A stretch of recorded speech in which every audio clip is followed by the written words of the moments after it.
They were known for the thunder of their engines and their intimidating leather jackets, but on that bright summer afternoon, a single phone call would change everything. A child was missing, a family was desperate, and the only people close enough to help were a group of bikers who the town barely understood. What they did next didn't just save a life, it inspired an entire nation. Stay with me, because this is the story of real heroes who ride together, help together, and heal together. Before we begin, make sure you subscribe for more emotional, true-to-life biker stories that remind us the world still has good people in it. The sun hung high above the town of Willow Creek, a quiet American community surrounded by long roads, farms, and endless sky. On most days, the loudest sound would be the buzz of tractors or the laughter of kids playing at the park. But every Saturday at noon, the soundscape changed as the engines of the Guardian Road Riders echoed through the streets. They weren't a gang. They weren't a club of troublemakers. They were a group of men and women who had been brought together by pain, trauma, and loss. Veterans, firefighters, widows, cancer survivors, and people who had seen enough darkness in their lives to know that the world needed more light. Their leader, Jackson Hale, was a man in his early 40s with calm eyes and a history he rarely spoke about. Once a decorated Marine, he returned from deployment a different man, quieter, heavier, carrying burdens that no one could see. Motorcycles became his therapy, the open road became his medicine, and the people who rode beside him became his family. On that day, the sun was warm, the sky was clear, and the group had gathered outside the old diner that served as their weekend meeting point. The air smelled of brewing coffee and freshly grilled burgers. Bikers leaned their helmets on tables, shared jokes, compared routes, and planned their charity ride for the day, delivering supplies to a nearby shelter. Everything felt peaceful until a woman suddenly stumbled into the parking lot, tears streaming down her face. She was shaking, gasping for air, holding her phone with a trembling hand. Jackson was the first to reach her. "Ma'am, are you all right?" She tried to speak, but her voice broke. She handed him her phone. On the screen was a photo of a little girl, maybe 7 years old, with blonde hair and bright eyes. "That's my daughter," the woman finally whispered. "Her name is Lily. She went missing an hour ago. We've looked everywhere. The police are searching, but they said they're short-staffed and it could take time." "I don't have time."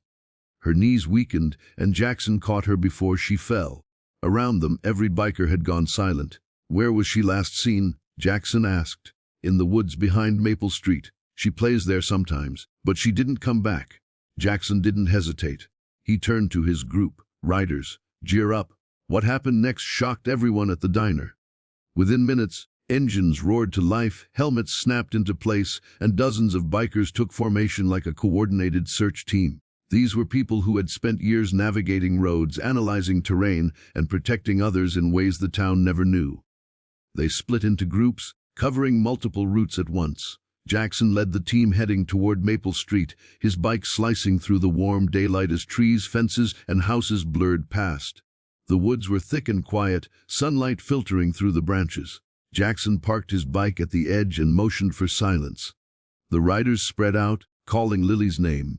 Birds scattered, leaves crunched under heavy boots. For 30 long minutes nothing happened, no sound, no trace. Then they heard it, a faint cry. It was so soft that it could have been the wind, but Jackson froze. He knew the difference. He followed the sound, heart racing, weaving between tall oaks and bushes. Leo and Maria, 2 longtime riders, were right behind him. Another cry, this time clearer. "Help, please." They found her at the bottom of a small embankment, stuck between fallen branches. Her knee was cut, her clothes were muddy, and she was shaking. When she saw the bikers, her eyes widened, but instead of fear, she whispered, "My mama, I want my mama." Jackson lifted her gently, checking her injuries. "You're safe now, sweetheart. We're taking you home."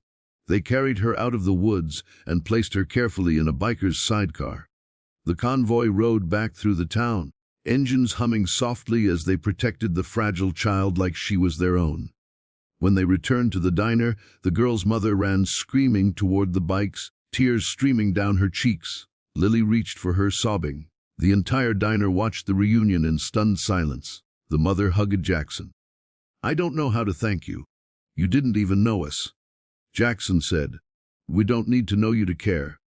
But the story didn't end there. Later that evening, just as the riders were preparing to deliver supplies to the shelter, a police officer approached Jackson. He didn't look angry or embarrassed, he looked grateful. "The department heard what you did," he said, "and we could use help. Truth is, for months we've been struggling with missing person calls, runaway youths, and elderly folks wandering off. You riders know the land better than anyone. Would you consider joining a community emergency network?" Jackson glanced at his riders. Their answer was unanimous, yes. From that day on, the Guardian Road Riders became more than a group. They became protectors, helpers, a force the nation didn't expect. They began assisting in search operations, wildfire evacuations, disaster relief, shelter donations, mental health support for veterans, and even anti-bullying rides at local schools. People who once crossed the street when they saw leather-clad bikers now approached them with gratitude, bringing meals, shaking their hands, asking for autographs. Local news stations aired stories of their rescues. National reporters interviewed Jackson, who always said, "We're not heroes. We're just people who want the world to hurt a little less." But their biggest test came months later. A violent summer storm hit Willow Creek out of nowhere. Lightning flooding down trees blocked roads. The power grid failed, and dozens of seniors were trapped in the nursing home at the edge of town. Emergency services were overwhelmed. The call came through the radio. Without hesitation, the bikers rode out into the storm. Rain hammered their faces, wind pushed against their bikes, but they kept going. At the nursing home, water had reached the entrance. The staff was panicking. Jackson shouted, "We're getting everyone out." They formed a human chain to guide seniors through the rising water. Some riders carried people on their backs, others pushed wheelchairs through mud. Maria, drenched and exhausted, refused to stop. Lightning flashed as the riders worked, and the entire building shuddered. Just as the last elderly woman was being carried out, part of the roof collapsed behind them. They made it. All of them. The town gathered the next day to thank the bikers. The mayor spoke through tears. Families hugged the riders like lifelong friends. Jackson stood on the steps of City Hall, surrounded by his brothers and sisters, the sun shining after the storm. "We don't ride to be seen," he said. "We ride because someone out there needs help. And we ride together because healing is easier when you don't do it alone."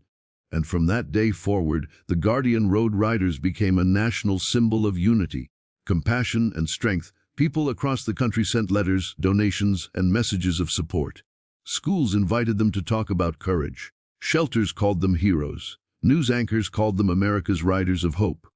But to the bikers themselves, they were simply a family who chose kindness every time they hit the road, and they always would.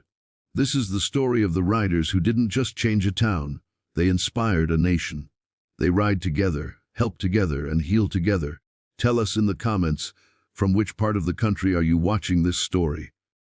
And don't forget to subscribe for more powerful, emotional biker stories that prove humanity is still alive.